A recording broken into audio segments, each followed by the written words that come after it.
Ketika masih kecil aja, kalau udah gede tangannya kan panjang, segini aja ya nggak bisa. Maka bimakna atau harful urila yang bersamaan dengan kalimat marafiq itu selalu dan selamanya. Jadi kalau membasuh dua tangan ya sampai siku.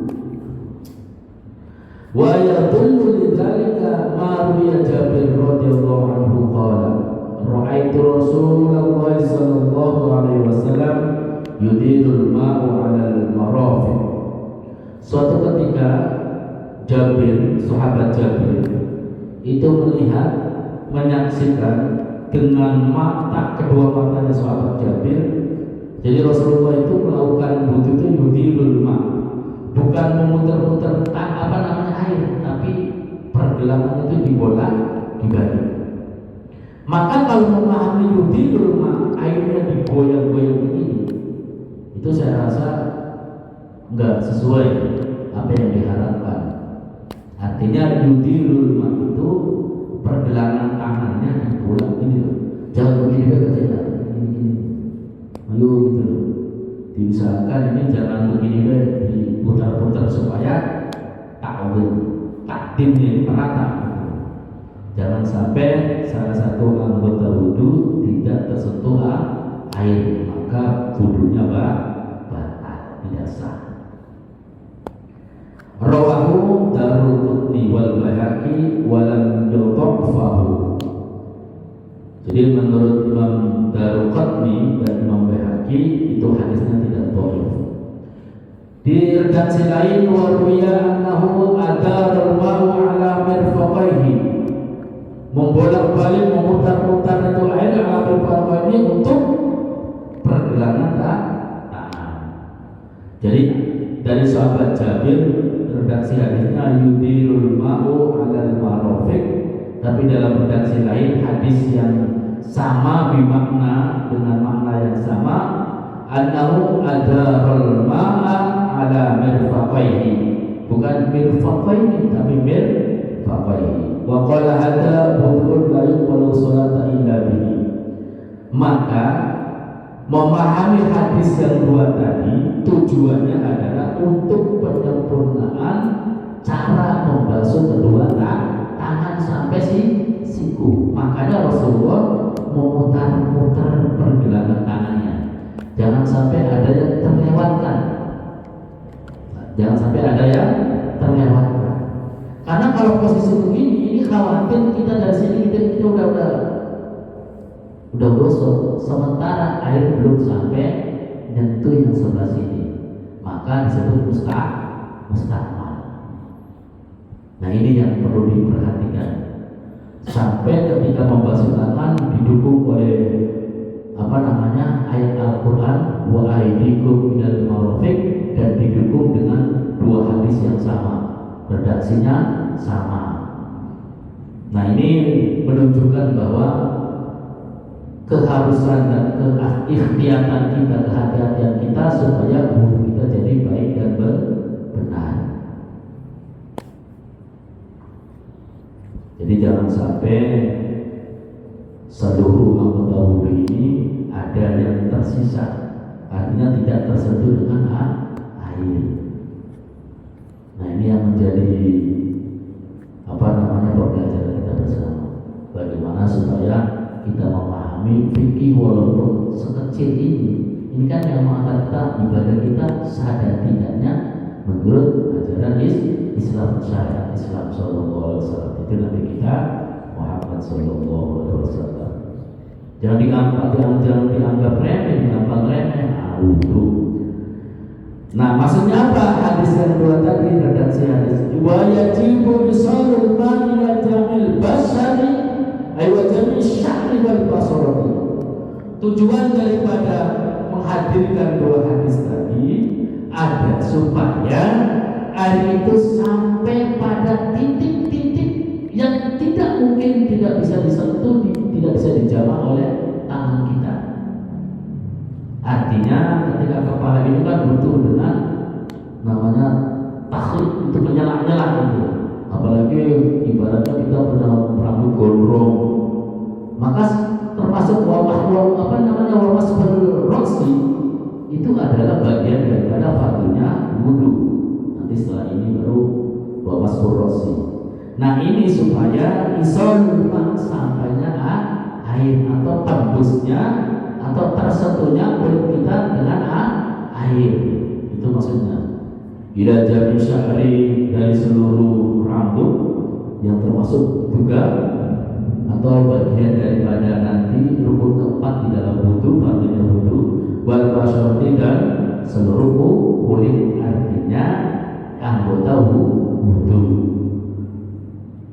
Hatta law kana tahta adfaruhu, walaupun sampai di ujung kuku.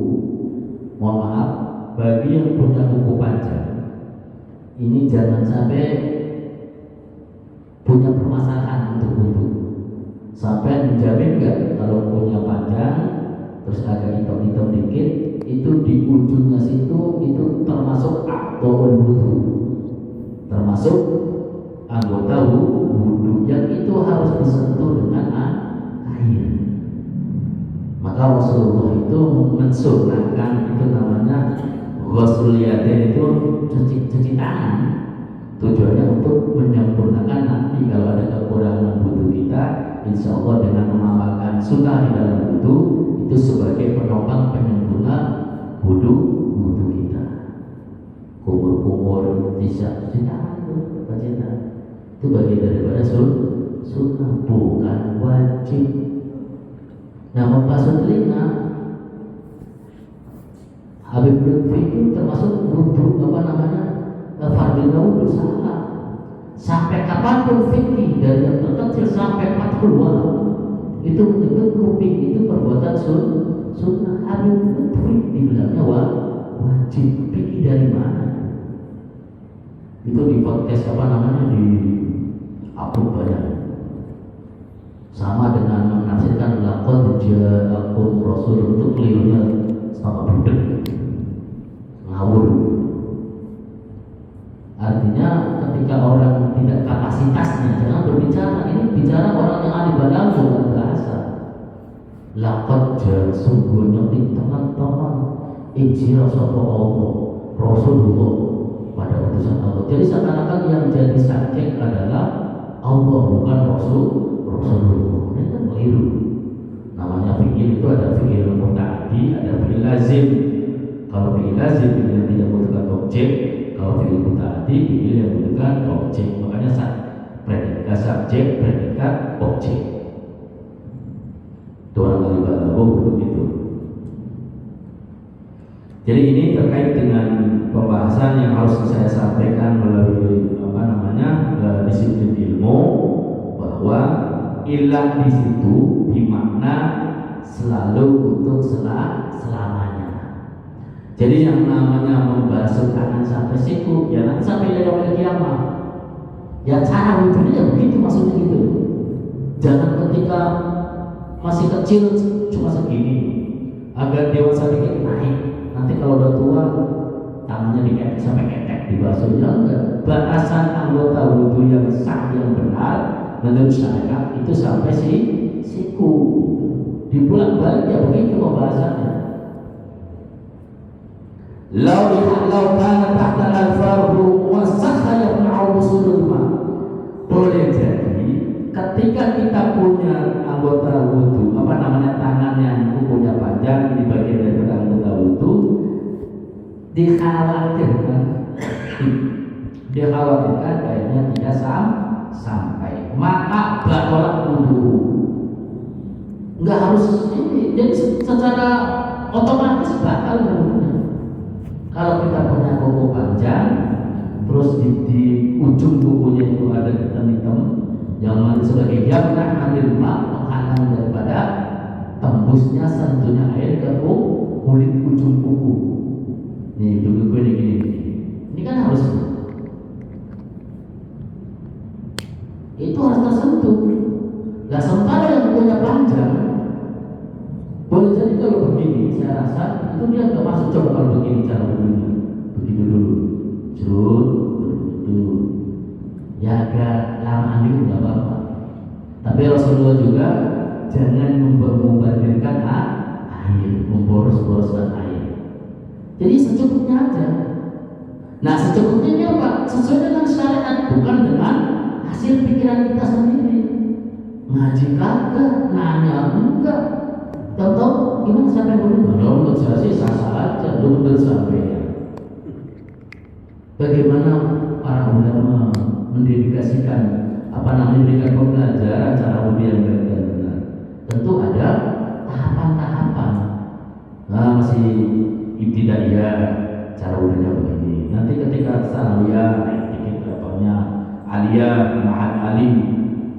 Tapi redaksi hadis, redaksi tata caranya, tuntunannya sama. Gitu. Nah ini kita mendorong supaya bagaimana memahami wudhu ini dengan baik dan benar. Makanya ngaji ini bagus buat Pak Saudara. Nah ini ketika wasakha yamna'u wusulul ma' ila al-basharati lam yasih wudhuhu wa salatuhu batilatun. Kalau ada kuku yang panjang yang kemungkinan besar tidak sampai di ujung kukunya itu tersentuh dengan air, maka ada dua hukumannya. Wudunya tidak sah, berarti sholatnya juga batil, tidak sah. Yang lain siapa? Disampaikan nanti. Makanya bagaimana wudunya baik dan benar? Kita punya kuku, boleh kita melihara kuku, tapi bisa nggak untuk menjamin nanti kalau wudhu ujung kukunya itu tersentuh dengan air? Maka harus rajin membersihkan kuku. Bolanya kuku itu jangan panjang-panjang. Rasul itu nggak biasain memelihara kuku. Pernah di ini yang jari manisnya ini. Rasulullah itu ini kelingking itu agak panjang. Nah ketika itu kesentuh mungkin nggak sengaja, itu kena cucunya Sayyidina Hasan dan Husain, nangis, akhirnya ngadu sama ibunya. Rupanya Rasulullah kukunya agak kepanjangan. Yang namanya lagi senang-senang sama cucu kan nggak tahu kukunya ini kesentuh bagian yang apa gitu, sehingga itu merasa sakit cucunya, ngadu sama Sayyidina Fatimah. Akhirnya Siti Fatimah ke Rasulullah. Berubahnya Rasulullah punya kuku agak panjang. Maka saat itu Rasulullah tidak memelihara kuku manjangin. Amin benar. Ngaji tapi insya Allah ada manfaat dan berkah. Nah ini rukun wudu yang ketiga. Lanjut yang keempat sedikit lagi, kita nanti ada sesi tanya jawab. Wa masru ba'dir ra'si. Menurut Imam Syafi'i, bagian daripada mengusap sebagian kepala atau mengusap sebagian kepala itu bagian daripada fardhunya wudu. Ini menurut mazhab Imam Syafi'i. Tapi kalau Imam Malik itu jadi ra'si. Jadi kayak orang janabah diguyur. Ini. Gitu. Makanya kita itu bagaimana alanya Imam Malik cara wudhu begitu ketika membasuh ini paha itu begitu. Tapi kalau sakit kecil gitu. Ya pokoknya yang tersentuh salah satu kulit rambut kulit yang ada di kepala maksudnya itu karena bagian daripada fardhunya wudu. Al-fardhu rabi, maka redaksi wa masru ba'dir ra'si itu adalah rukun fardhu yang keempat. Masru ba'dir ra'si lillahi ta'ala wamsahu bi ru'usikum.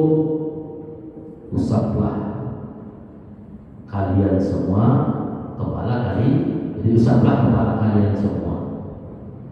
Nah maksudnya kepala kalian semua ini ada memahami beberapa tafsiran oleh Imam Syafi'i ba'dir ra'si. yaitu sebagian kepala, entah itu dari belakang, dari samping, dari bumbun atas, dari samping kanan atau samping kiri, monggo. Tapi kalau Imam Malik itu harus semua, karena beliau menafsirkannya adalah min jami'ir roksi, bukan min ba'dir roksi, bukan sebagian. Kalau sebagian itu berarti boleh secempluk yang penting ada di kepala. Walaisal muradu hunna masbut jami'ir roksi, karena yang diharapkan Imam Asyuja, karena masih bermadhab Imam Syafi'i, beliau menginginkan bahwa yang disebut dengan wamsahu bi ru'usikum ay ba'dur ra'si. Jadi mungkin statementnya itu menukil daripada sebelumnya Imam Syafi'i. Jadi Abu Suja ini statementnya itu mengambil dari statementnya Imam Syafi'i. Li hadisil Mughirah, ini dari hadis sahabat Mughirah radhiyallahu anhu anna Nabi sallallahu alaihi wasallam tawaddaa wa masaha bi nasiyatihi wa ala imamatihi wa ala khuffaihi.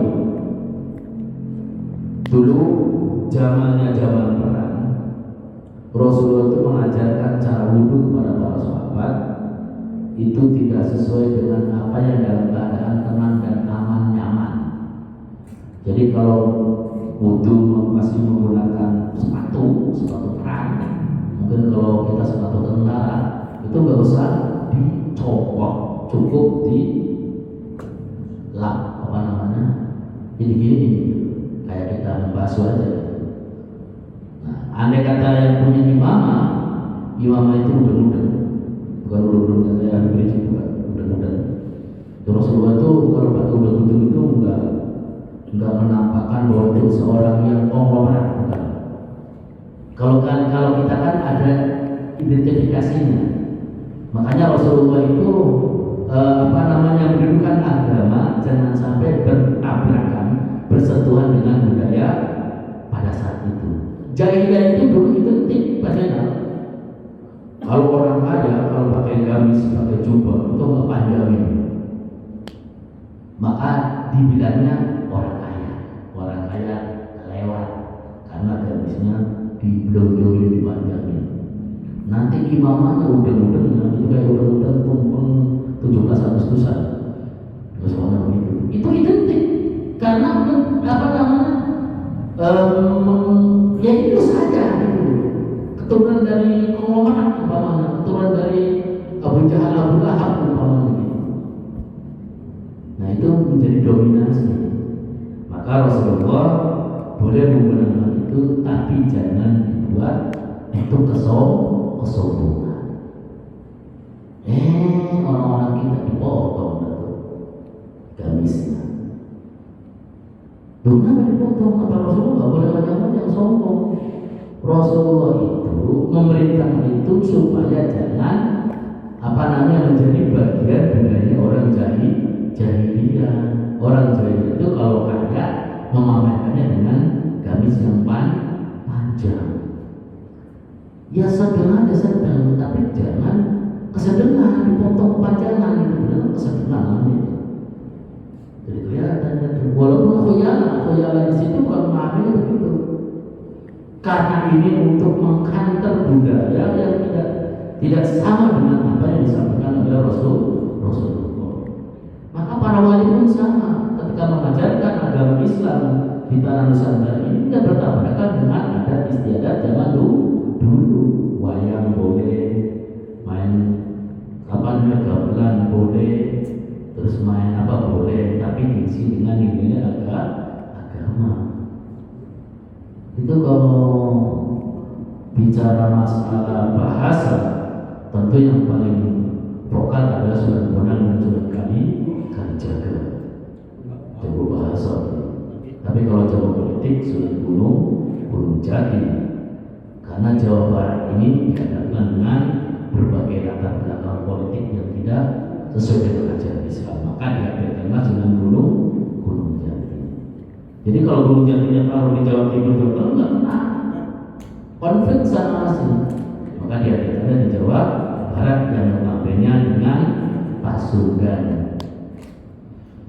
Baik, silakan barangkali jamaah ada yang mau bertanya. Kita disudahkan pada pembahasan rukun wudhu yang keempat, yaitu mas'hu ba'dal ra'si. Nah, terkait dengan ini saya jelaskan bahwa mas'hu ba'dal ra'si ini adalah bagian daripada ijtihadnya Imam Syafi'i yang memahami menafsirkan ayat wamsahu bi ru'usikum. Jadi basuhlah atau usaplah kepala kalian semua. Tapi menurut Imam Syafi'i itu sebagian. Silakan barangkali jamaah yang mau bertanya. Ada jamaah yang mau bertanya? Assalamualaikum warahmatullahi wabarakatuh. Ini tadi membasuh tangan. Kalau tangan dia terluka Ustaz di perban, itu cara membasuhnya bagaimana? Yang kedua itu kebanyakan kita lihat